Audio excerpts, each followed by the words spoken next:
Well, welcome in to another episode of the Countersin podcast. This is episode number 84, I believe. Yes, nods from co-hosts. Good. My name is Jamie, and I'm joined by my wonderful co-host, Mr. Matthew Lacey. Good evening. Hi, evening, Jamie. mate. How are you, mate? Yeah, I'm doing good, mate. I'm doing really good. Yeah. Good. And Mr. Harry Sermon. Good evening. Yes, I'll leave it at that. Are we all well? I was waiting for the catchphrase. Yeah, I was like, no, this is not allowed. Maybe I'll keep the listeners waiting. I nearly said it. Another episode. We all good? We're all well. Yes, we're all good. We're all doing really good. We're ready for another evening chatting drums. It's been a bit nuts, hasn't it? The last, to say the least. I think for all three of us over the last few weeks, and I think that's kind of what sparked the idea for today's topic. What we're going to do is we're going to not skip over. There's nothing really to go into with the something new, our usual little segment. So I think we'll just get straight to it and dive in with our main topic this week, which is to do with how we're managing our time, particularly on a busy schedule, which is, I think, something that we're all experiencing at the moment. We're all having to juggle. It's that time of year. I don't know if many of the listeners can relate, but end of school term, summer holiday starting, that's either going to be a busy time for you and your family, or if you're like us, you've got gigs every weekend, if not more. You got concerts if you're Harry, and you're doing all your school shows, and plenty of teaching and whatnot still going on privately.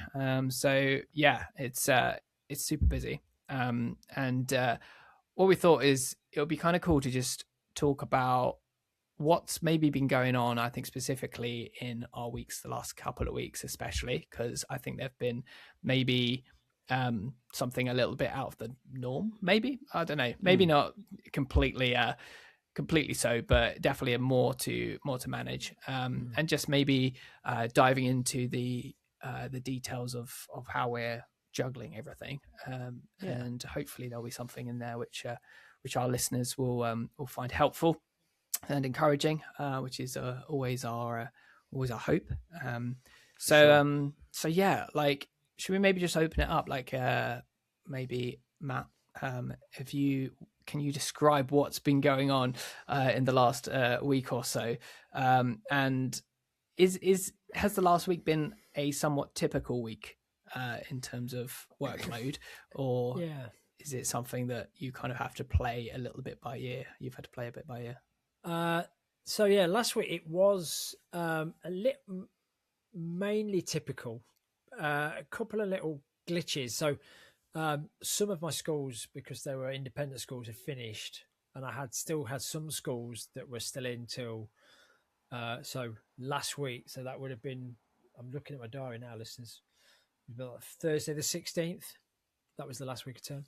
Yeah. So I still had some early-ish starts to get to schools, and because some schools are broken up, it meant that I didn't have to go and see. So some of my kids that I'd see after school, I was seeing them in the day and moving stuff around a little bit, just to try and give me a shorter evening, really. It's better for the family. Oh, we're not doing anything this day. Yeah, come in the morning, or whatever.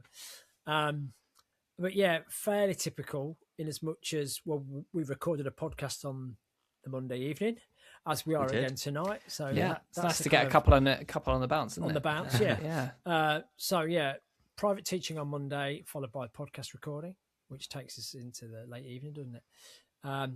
Tuesday, I've had some bits to do, and again, teaching a little bit later on. But generally, a standard week. The thing that ramps it up. So I've had inquiries. I basically offered 6 gigs between like beginning of August and the back end of November. 2 bands offering me 3 gigs each. So it's like just replying to all of that and working out what I can and can't do. And typically I couldn't do all the dates because I was already out with the other people or one of my bands. And then it's like, oh, great, can we book you for this date? For example, I've just been booked yesterday for a gig on the 7th of August. So I'm like, yeah, okay. And they've sent me MP3s of them doing the songs. They sent me the originals as well. Great. And I'm like, right, great. But now I'm looking at my diary going, when am I learning those 24 songs or whatever they are? So that's when I'm now thinking, okay, I've got a rehearsal. I had a rehearsal Friday, teaching Saturday morning, gig Saturday evening, rehearsal Sunday. When am I going to get to chart these songs? So then I'm looking at having to slot in, and I've tried to be more specific with that nowadays in terms of slot in charting and listening to songs and learning it. And what I do is break it down and go, right, blimey, I've got 22 songs. I can't do that. I haven't got the capacity to sit there for that long and basically do, because in an ideal world, I'm listening to them once and it's an hour and a half. Fine. Mm-hmm. But realistically, I'm not listening to them once, so I'm going to listen to them twice or 3 times. So I will break it down into chunks of do 6 songs at a time. Yeah. And schedule an hour and a half out or something to do that. So yeah, that's been fairly typical, other than trying to work out. I've got extra lessons where kids were in school. They want private lessons now in the day. Yeah. I've done some Zoom lessons, which are midweek in the daytime because they're adult lessons. And then I went to Bristol on Thursday. Oh, yeah, of course. So I kind of cancelled my lessons and drove to Bristol. And I saw you in a car park, Harry, didn't I, for about 3 minutes, a minute and a half? Yeah, something like that. Yeah. Because that's where it was at Firebird. And then it was, right, leave there at 20 past 10. And then got home for 1:15. And then Friday, I'm like, okay, I'm having a little lie-in. And then get on top of all the admin. So fairly typical, but now it's, right, I've got 4 gigs in the next fortnight with different bands. So now it's I've got to make the most of each hour in the day. I'm either actively listening or charting and juggling things in my diary, So yeah, fairly typical, as much as if I'm free, I'll fill it with space. Yeah.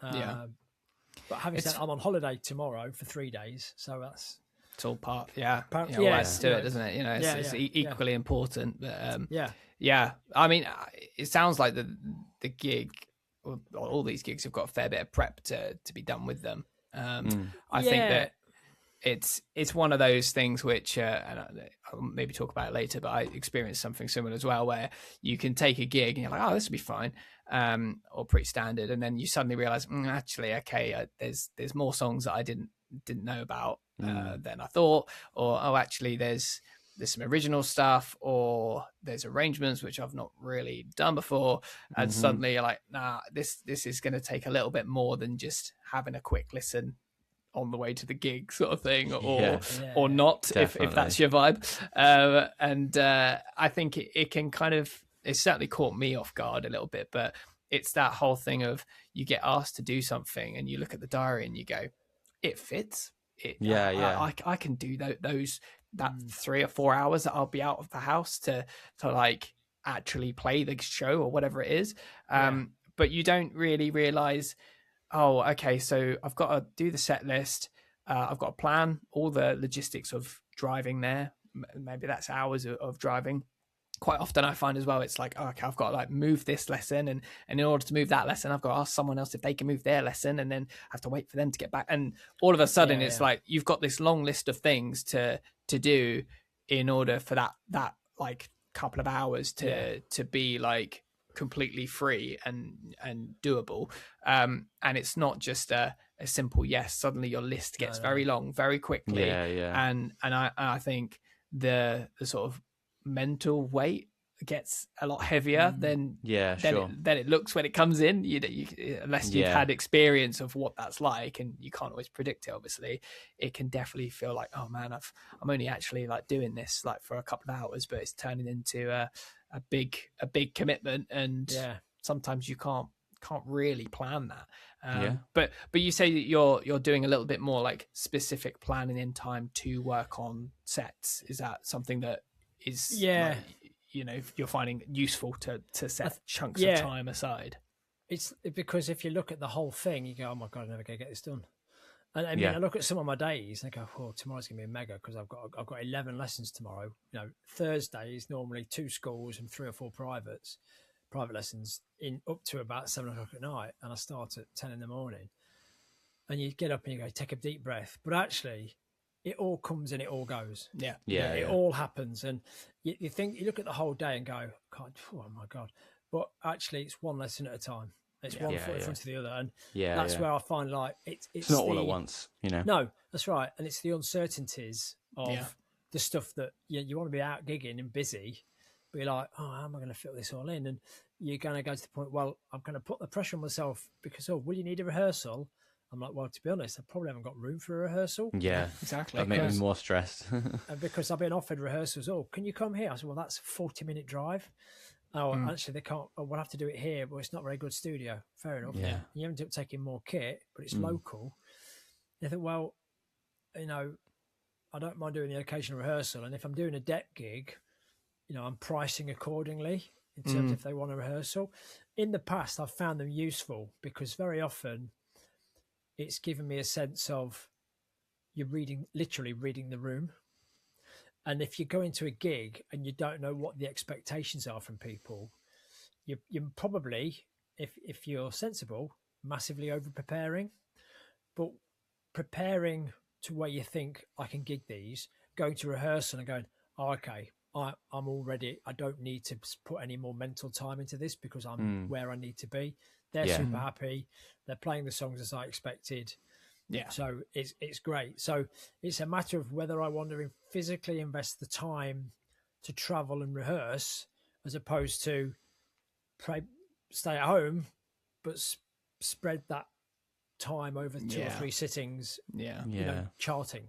It's a lot of weighing up, isn't it? Yeah, definitely. Yeah. So it's kind of, it's just balancing the bit. Can you do a gig tomorrow? Yeah, well, I can, but what's the set list? Oh, just straightforward covers. Now, we've had a conversation this week about so-called straightforward covers, haven't we? So, yes, I'll let you share that if you want, James. But, Harry, you're now finished in schools. I mean, your 9 to 5 is pretty much, well, I'm guessing 9 till 3-ish, 3:30 in terms of working in schools, different schools throughout the week. 8, more like 8 till 3, but yeah. 8 till 3, yeah. You obviously have to work rehearsals around the day job, like everyone does if they're doing that. Yeah. Is it a relief when you kind of, right, summer holidays, great. Do you find that time is like, do you block time out to chill, or are you finding, right, now I can ramp up my rehearsals, my charting? How do you kind of get used to being really busy Monday to Friday with albeit still drumming to a point in terms of your day job, to kind of, now technically, I guess 8 till 3, you've got you've found 36 hours. That's the thing. Yes, yeah. Well, yeah, I mean, obviously my job is very music based anyway, so it's not like I'm not getting that itch scratched, as it were. But I have always found that since doing this, I tend not to do much in August in terms of gigs and stuff. I purposely kind of don't take them, mainly because I'll go on holiday or just like you said, just kind of take that time off, really. That being said, I was just thinking, I think in the diary there's only 2 weekends I haven't got a gig in August, which would have been every Saturday since like the end of April, pretty much. So I tend to always go higher and harder in June and July, because I think those are actually, at least for me in the area that I live in and work in and so on, that's a lot busier than August generally. So yeah, but no, you're right. I do obviously have that time now freed up. But I don't find that time is like, oh, now I can do a rehearsal, 11 till 2 instead of 7 till 10 or whatever. Because I don't know about you guys, but no one's rehearsing at that time. No. It's always in the evening. So I find that time for myself to go in and do my thing in Firebird and have 4 or 5 or 6 hours there and set up the kit and mic and record and get some work done for myself. But yeah, I do find that time to sort of more to just sort of wind down and so on. But you are right, Matt. I do have to build it around, my other, days and so on. So, as this is all kind of like relevant to the last couple of weeks, last week was, I mean, it's always the last week of term every year. I always do this myself. But so yeah, last week I had my normal-ish sort of week, with the exception that I had 6 school concerts across all 9 of my schools. So that was basically all of them, which is kind of less work, but kind of more work. I'm not in school for as long. I'm not teaching. I'm only really there for 45 minutes beforehand, 40-minute concert, and then maybe 15 minutes afterwards. But it's obviously more intense in this, Yeah. So I had that Monday to Friday. We recorded the podcast on Monday evening. I had a rehearsal on Tuesday evening for the weekend's gig. We'd already had a rehearsal the week before, so it was just kind of fine-tuning songs that we'd gone over, first dance, other little bits of admin details, other songs, tweaking arrangements and so on. Then actually went out for dinner with some friends. Imagine that. Wow. In the week. Yeah. Went over some friends, sorry, I should say, and watched the football, but we won't talk about that. And then Thursday night, another rehearsal for my gig on Friday. I think earlier in that week I had only had a gig on Friday, like late afternoon, early evening, and then Saturday. But then got asked if I wanted to do another gig late Friday evening. So all of a sudden, the busy week has just gotten really busy. And luckily, I'd already played with these guys like loads and loads of times, and it wasn't like work, The only thing I did work on is I did find time to play Iris 3 times, because I knew it was going to go in the set list. And I was like, I am not letting that happen again. So I did spend half an hour and play through Iris, which was actually, do you know what? In the month, whatever the word is, in the chaos of all that busy week, I really needed that, actually. I really needed to just completely think about, all I need to think about was this song and just play through it and bash through it. It's a proper nice, chill out, feely song to play. Yeah, it's great. So what I realised is, if anyone, basically, I went wrong in the re-intro after the first chorus, because there's lots of time signature changes and so on. I thought it was still in 6, and I thought he was being quite creative with where the backbeat is. It's not in 6, it's in 4. Yeah. But he just has a snare on 1 ear. 2 and 3, 4, 1, 2, and that's what it is. But then he's got an extra 2 beats at the end. Dun, dun, dun, give up for, and so on. And then the second time it is in 6. So that's where I went wrong. So if I'd have just done that the first time, I wouldn't have been in that situation. So anyway, Thursday, So Friday was the day for me that I was like, I haven't done this before in terms of this much crammed into one day.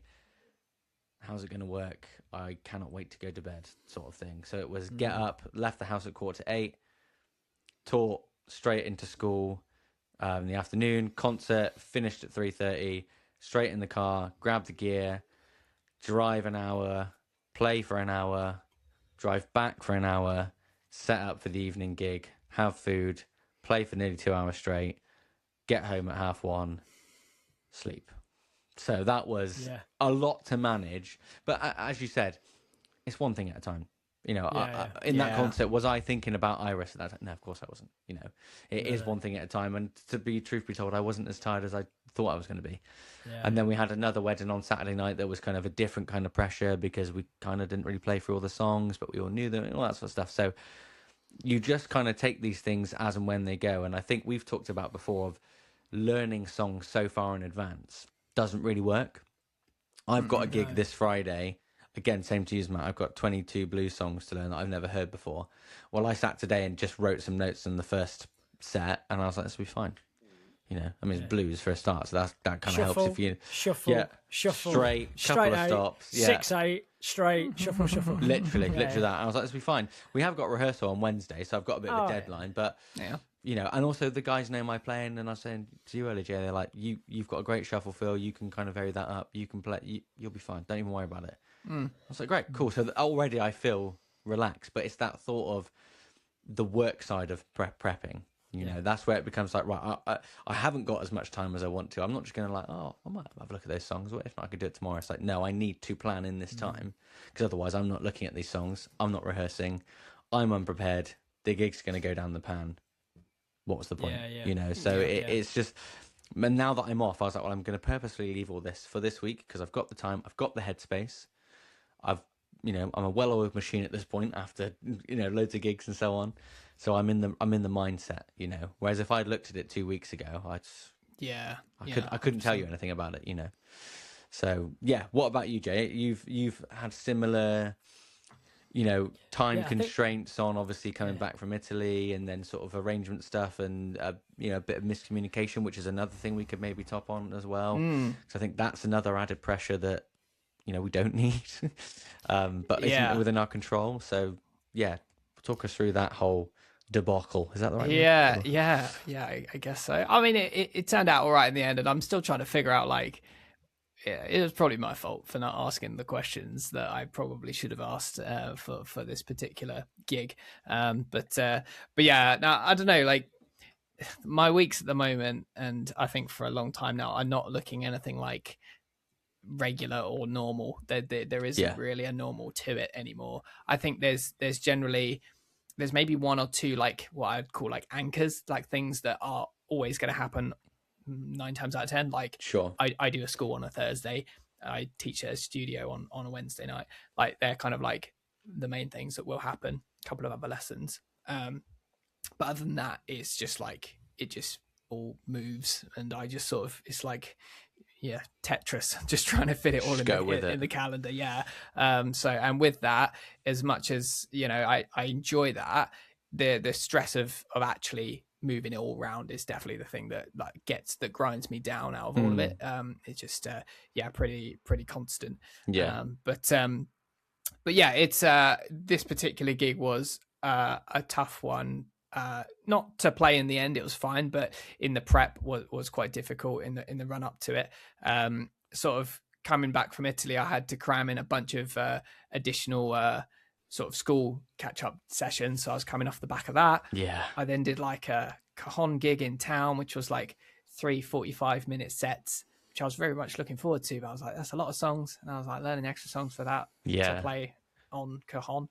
And then got so many notes you can play. Is it left hand or right hand?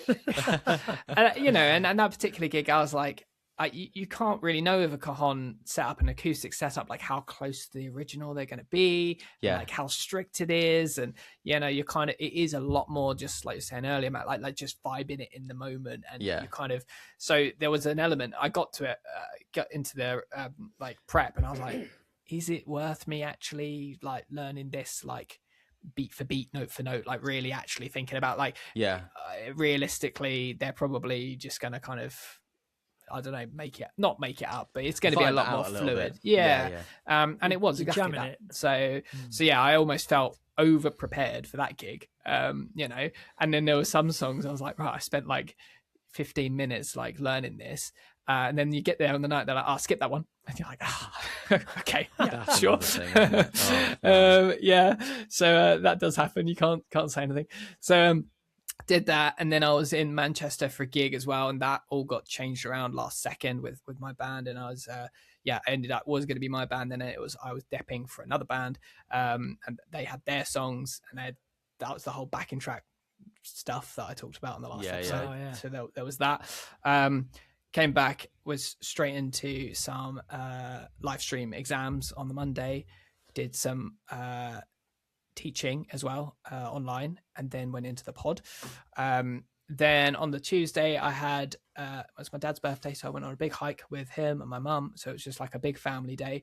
Got back about 4 PM and thought, you know what, I should probably have a look. I'm going to London for a few days, so I need to have a look at this set list for Friday with this gig that I was playing.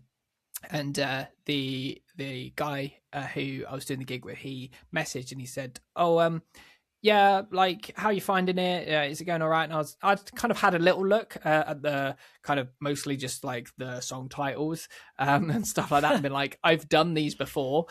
I thought this was like a pretty standard function gig. And he sort of said, oh, there are some minor arrangement changes. And I was like, okay. Hold And that then thought on minor. yeah, and then he like sent me the Dropbox link for it, which I think I did have probably 4 or 5 days before when I actually sat down to look at it, and it was all done really well, sort of all recorded live with the desk, and they play with an electric kit, so you know they had basically like their version of the song just recorded very, very well that I needed to learn. And I opened the first track, and I can't remember what it was. I think it was "Marry You" by Bruno Mars. I was like, come on, this just, it'll be fine. It's easy. And it's literally like stabs for the whole like first verse, and then like it kicks off again into like into the chorus, and then it stabs again for the second verse, and it's like tom beats, and you know, it was just like not really difficult, but it was, I need to learn this, because if I don't, it's gonna, people will notice that the drummer is just basically making it up. So I was like, oh, maybe it's just that one song. And then I was just like going through them all. I'm like, nope, every single one. Like, oh man, here's Valerie with all the stops in it. And I was just like, okay, right. And you know, this was, I think I finally sat down and opened it up sort of 9-10 at night. And I was like, I'm going to London tomorrow. I've got to, if I want to actually like run any of them, then I have to do that right now. So it was like, right, put the kettle on, start working through this set. So I worked through, it must have been almost 25 songs or something like that over the course of like 3 or 4 hours. So just to clarify, that's 3 or 4 hours starting at 10 o'clock at night. Yeah. Just want to make that clear for the listener. Yeah.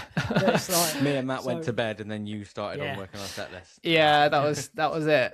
It was one of those, like, I was looking ahead and just thinking there won't be time. Like, I won't have enough time. And I usually would think like, oh, okay, like 4 or 5 days for a gig, like plenty of time to prep.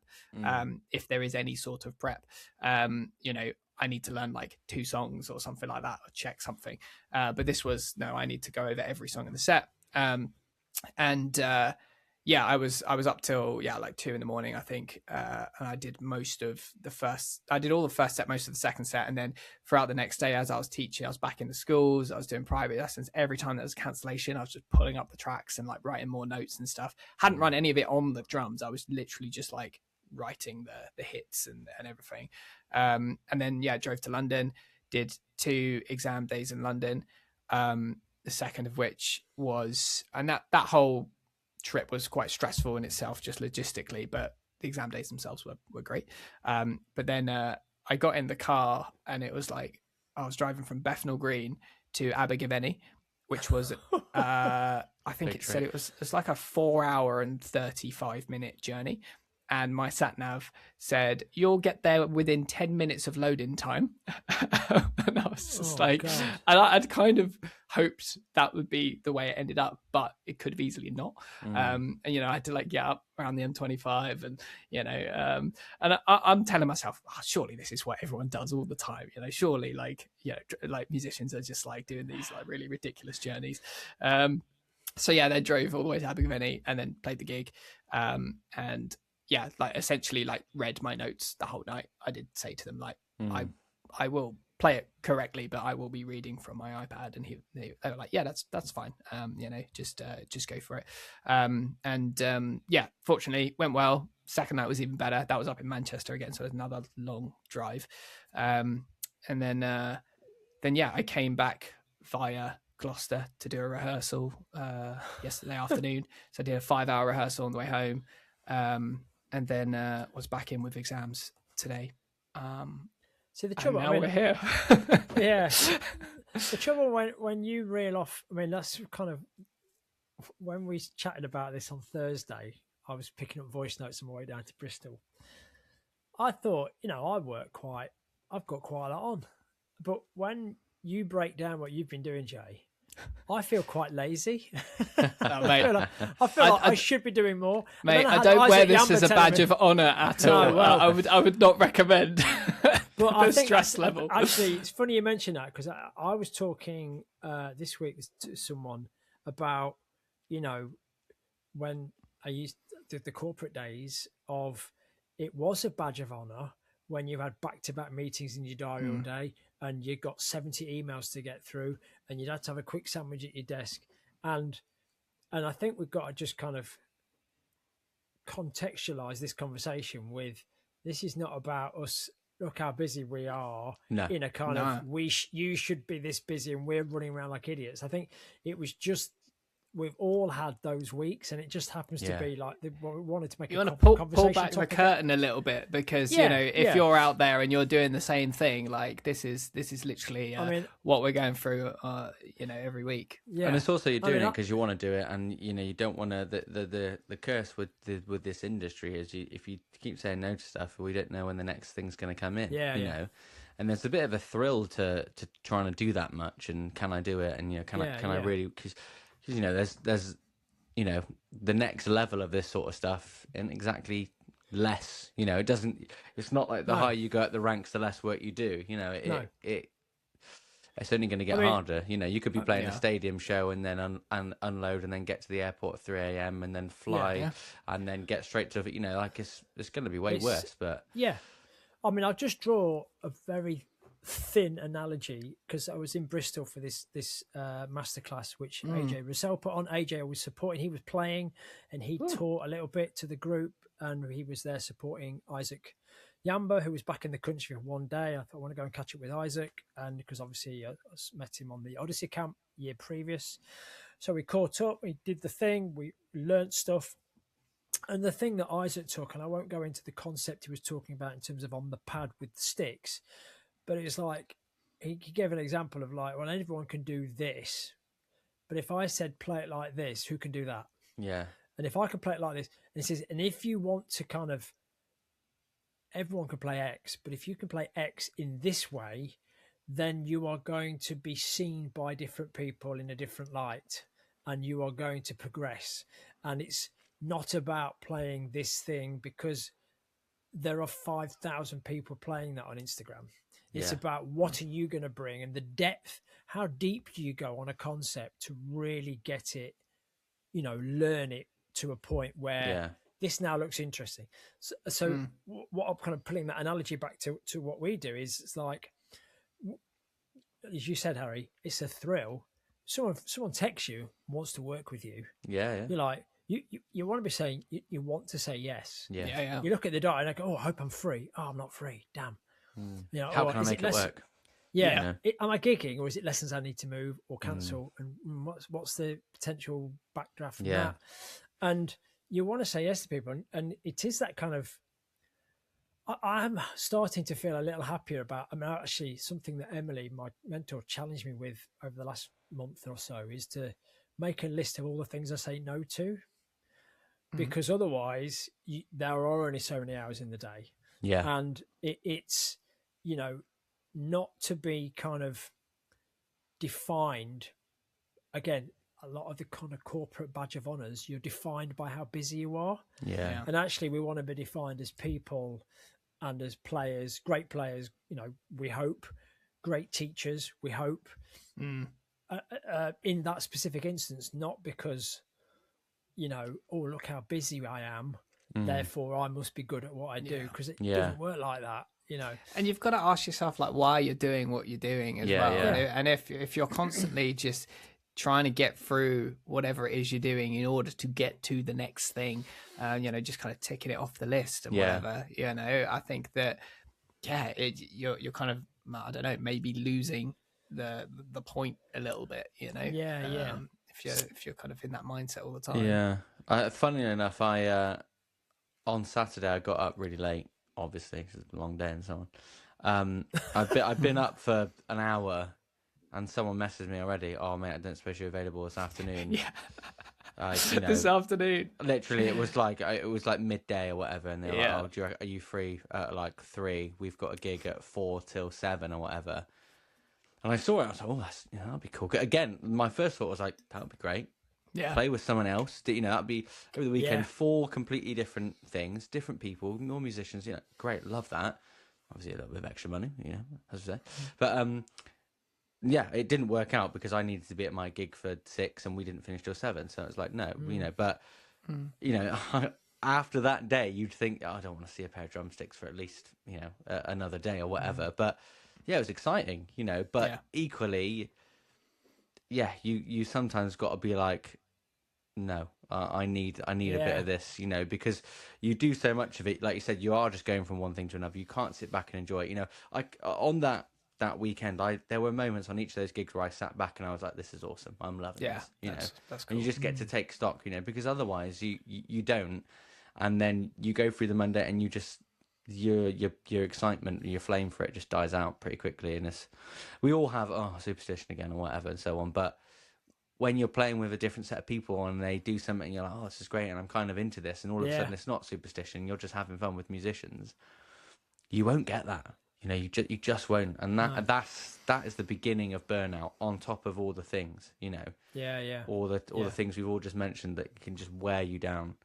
And you think, why am I doing this? Why am I driving from Bethnal Green to bloody Abergavenny for the whatever time? It's because you want to enjoy it and you don't want to be like, so I will say my stress levels started like at a 10 when I'm like in central London, and then you like get onto the M25 and it's like, I hate this road. So it's literally like you have a 25-minute traffic jam before you get to your exit that is literally 2 miles ahead of you, and then I got on the M4 and I'm like, no, this is cool, it's all right, I'm feeling a little bit more calm. Stop for coffee, like, yeah, great. Cross the bridge and it's like something in me just like switches. I'm like, yeah, I'm like home now. Then like turn off up into the valleys up to Abergavenny, and then by the evening I'm like looking out over Abergavenny like with the sunset and the sheep on the field. And I'm just like, this is cool. This is why I did it. This is nice. I'm very happy. 100%. It is the logistics of everything, isn't it? It's like how far we're going.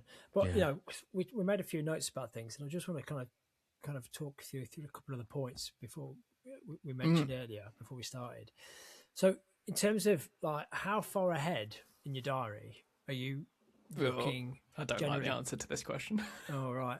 Well, so how far ahead are you booking stuff in? Whether that be, I mean, gigs that come in when they come in. Yeah. And how early do you say yes to stuff, or do you leave it on the back burner, or say, I'll get back to you? I don't know how you guys, if you want to fill your diary quickly, or I might get, let's be blunt, I might get more money if I wait. I don't know, but how far ahead are you planning prep for gigs, or I need to book a week off, because we've got a couple of points about how we're planning time off. Well, my answer to that. I don't.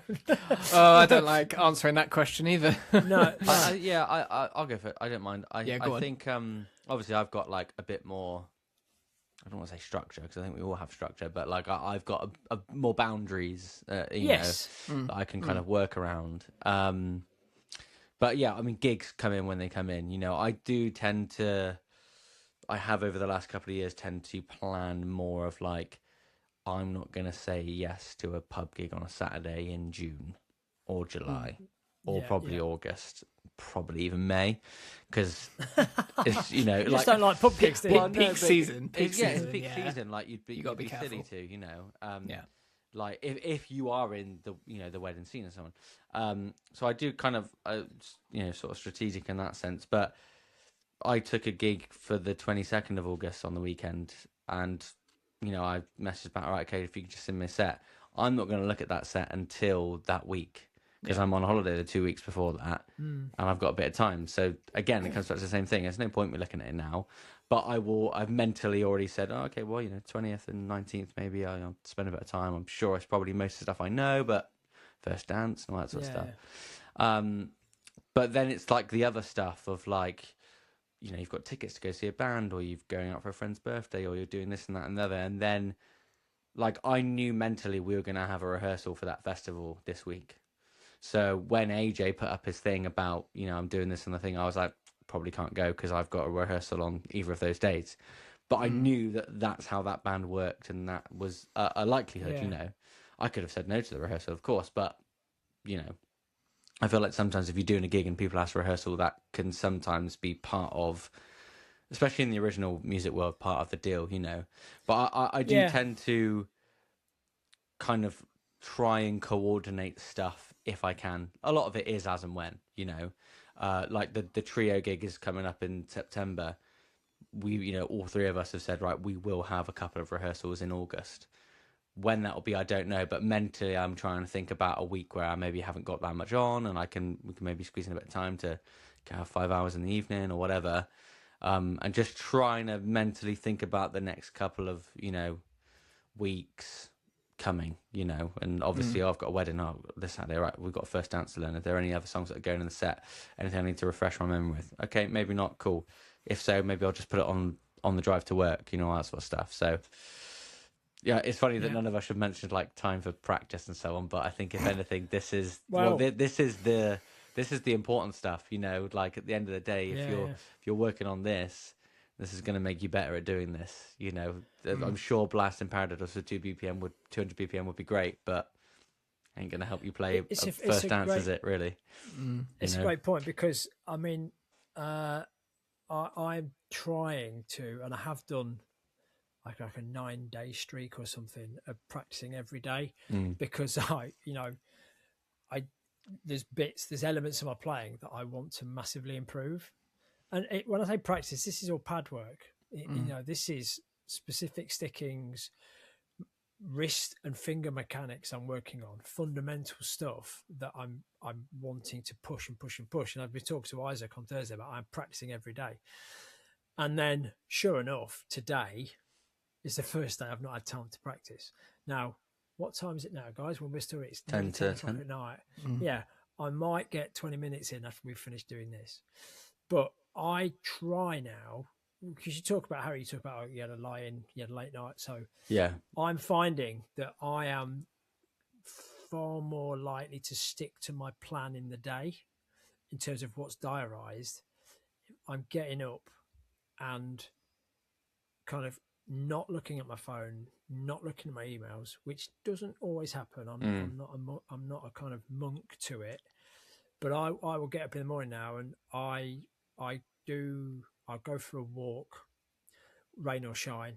I do a walk down by the river where I live, and come back and I'll do some exercise. I'll do a workout. I'll do some stretching, and this is the bit that I'm not getting in a car and commuting at 6 a.m. Yeah. So you have the time. Why am I doing a rehearsal till 11 o'clock at night in the week? Why am I driving back from Bristol at 10 to 1? Is because the luxury I have is to choose how I start my day. Yeah. And I will I don't diarise it, but I have my routine. It's a routine. Yeah. That's important. Yeah. Do whatever it might be, put the kettle on, and then I'm out for a walk, come home, or I might stretch before I go, and then I use my walk as a warm-up, and then I do a workout, try and lift some weights, whatever, and then it's like shout a bit, because you have to build in that bit of kind of time. And actually what I'm doing, to be fair, am I being all kind of zen and am I breathing? Not really. I wish I could be better at that stuff, to be fair, but I'm actually processing stuff that happened yesterday. And it's that thing when you practice a thing and I've kind of got it, 2 days later you come back to it, I can play it because it's soaked in. And what I'm doing is soaking in the stuff that happened yesterday, stuff I might need to do, and then and that's how I'll start most days. I've got an earlier start getting to schools when schools are on, but now I can today, for example, I left the house at 1:30 to go and teach, but how I've chosen to spend my time up to 1:30, as it happens, I've had to go and pick it. I've got to go and sort a kit out, and it's in storage, and I've had to rehead a kit ready for the weekend, and I've had to put all that in my diary because all of my kits are not at my house at the minute. So I'm having to schedule in and plan logistics to go and swap kits, make sure I've got the right stuff in the car, which gig I need, which kit I need next for which gig, make sure, all that stuff goes on. So having that morning to go, that hour and a half of the day, and because you've gone through that process, you're like, right, what's next? And it gives you, and I am a nightmare for shiny stuff, and I'm undiagnosed ADHD, and I will end up scrolling if I'm not careful. And I'm not perfect, but it means that, right, okay, I've had this time for me to do and it sets me off then to go, right, what's in the diary? I've got to chart 6 songs. Mate, I'm so jealous of this routine. Like the way you're describing it is like how I wish I could do my mornings, like to be that guy that can get up at 6 and do a walk and get the dog out and do some weights and all that. And yeah, I say like set you up like perfectly for the day. My kryptonite is always bedtime.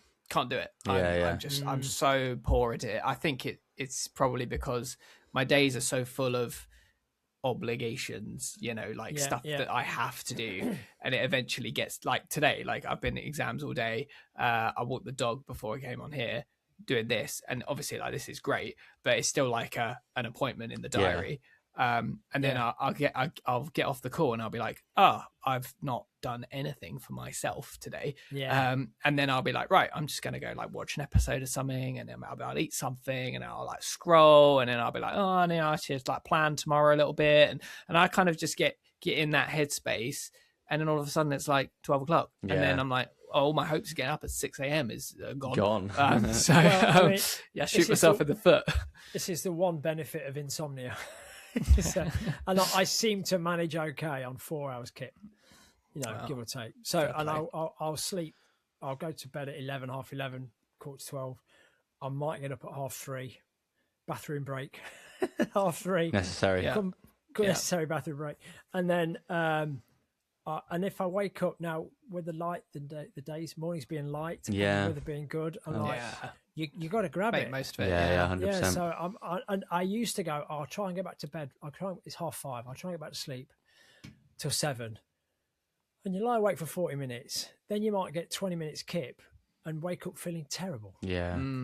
So I get just up. Listen to your body and just do it. Up. Yeah.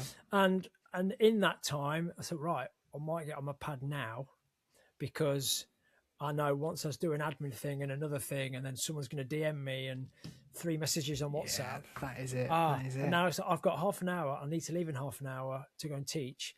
I'll practice. Hang on, I've not eaten yet. I've not. I've got to, and if I don't eat now, I'm not back till 9 tonight. So I've got to either take food with me, or I've got to eat something for. So the practice shifts, and that's something I'm talking about. Trying to make that a permanent fixture in the diary on a daily basis. But I used the ebbs and flows, isn't it? Love it all. My diary. I know I can work with a blocked out diary, because I used to do it. My diary used to be like Tetris. But in the corporate days, but I think it's the discipline to go. It's so difficult, isn't it? It's an ever-evolving thing, isn't it? Yeah. Every week, you find a bit of balance. You feel like you've worked something out, and then something happens, and I think it's I don't think there's ever a magic button that is, unless you do just, which I don't think any musician does, just wake up, go and do your thing. You finish at that time, and that's done, and then I'm free, and I can just chill. I don't think musicians are those kind of people, if that makes sense. I would love to hear from listeners and other musicians how they do this. How they're juggling like getting in at 2 a.m. and then getting up again to like go and teach, or to go through another gig, or rehearse or practice, or it's a particular. It's a different lifestyle. Yeah, absolutely. And I'm definitely guilty of that sort of like every time I get a sense of routine, or sort of I don't know, I do a couple of runs in the week and I'm like, oh yeah, this is all working out really well. All of a sudden it's like 2 gigs, both of them are like 2 a.m. finishes, and I'm absolutely wrecked for like 2 days. I'm all out, and then I'm like, I'm in London for like 2 days, and I don't want to like run while I'm there or whatever, or I'm just worried about hotels or all of that sort of stuff. The routine is out the window, and then like a few weeks later I'll like get back to it and I'll be like, where was I? And I'm like back at square one. It's like, is there any point in even starting again, because it's what's it doing? But I know it is good, and literally the same with all those runs. Had a lovely little routine. I remember chatting to you about, Jay, like I had a lovely little routine going, got into like a couple of double gig weekends, and I haven't run since. So I just haven't had that mental space or that time to I could go for a run tomorrow. Why might the weather's nice, I might go for a run. Where is the last 2 months gone? It's like how it feels sometimes, like you're just so in it that I haven't ran or I haven't done this for 2 months, or I was supposed to haven't seen this person for however long. It's Yeah, well, So I'll I be think lucky. the question we had about what's the hardest part of the lifestyle to explain to non-musicians, I think we've just done that. Everything we've just said for the last Yeah, 49 all of the minutes. above. Yeah. It's difficult. I mean, and I talked about this. I know I mentioned this on 40 episodes ago. It might be in terms of now. This is not what we're talking about now. Is not about motivation, because that's not about being inspired. But I remember saying on this episode on an episode a while back that no one's ever making or finding time in their diary or no one's ever motivated to clean their teeth. Just Whatever your teeth cleaning routine is, Yeah. it's habitual. It's a habit. Yeah. Yeah, it's either you're doing it in the morning or in the evening, or I don't know, whatever it might be. And it's kind of, you don't want your life on rails like that, where everything is absolutely pinned down to the minute. But if you can start to think about, well, it might be, so for example, if you're traveling back from a gig that evening before you go to bed, you're cleaning your teeth at 2 a.m. Yeah. You're not cleaning your teeth at 11 p.m. Sorry. Yeah. So you didn't do it at the same time, but you still did it. And having that kind of, and I'm not coming from a perception, this is not me coming from a point of view of perfection, but just I always think about, well, if I don't do my workout this morning, well, I'll be back at 7. I can go for a run. Or, I'm going to fit it in somewhere. Elsewhere, and if I don't do it first thing, I'll do it in the evening. Yeah. That is easier said than done, though. It is, absolutely. And when you're in get into the that, day, it gets away from you, doesn't it? But it does. That's right. why do it first thing. Yeah, and you do it. But it's like mixing up a little bit every morning and what I do and what the order I do things in. But once you do get into that, it goes higher up the mental priority list. Yeah. In terms of, I need to kind of need make it. Sure and you feel the benefits of it. And people always tell me, and I'm terrible at taking the advice that I'm about to give, but actually the downtime, you feel like you're being unproductive, but it gives you the opportunity to think about the week ahead or process stuff or find an opportunity, and you're actually better at it by taking the time out. It's like that thing, come away from the groove you can't play. 2 days later, I'm a lot better at it because it's soaked in. And I think it's just so difficult to do that continually, though. Yeah. Because nothing's constant, is it? But the ideal world is that you can do your best to maintain some consistencies around just, your physical and mental well-being. Yeah. To help with the busy days and because you need that little break in your head, don't you? I've got a holiday tomorrow because I'm not literally on holiday, but I'm going to do something for me. Yeah. And I've tried to schedule stuff in. I schedule my time in my diary, different colour, so it looks really obvious. And it's like, I might go for a run. I might sometimes go and play golf with my brother. Or I might take my daughters out for coffee. Or, it's like I force myself to do something that is not progressing my career, my playing, or any work opportunities. It has to be completely set aside. It's good. It's good advice. It is hard though. It is hard. Easier said than done. Yeah. And again, the busyness is not the badge of honor. But if we were playing, or the next big thing, whatever you're working towards, you get to that. It's still the same. It's just bigger.